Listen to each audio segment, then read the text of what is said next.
द्वारा Madhuban culture group Pandav भवन mount Abu प्रस्तुत करता है आज का यह सुविचार।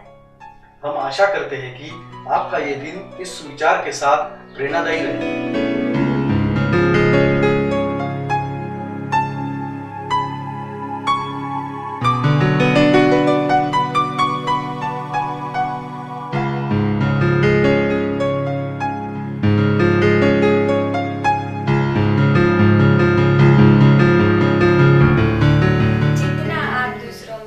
अवगुण देखेंगे उतना ही आप पर अवगुणों का असर पड़ेगा, इसलिए गुणग्राही बनो।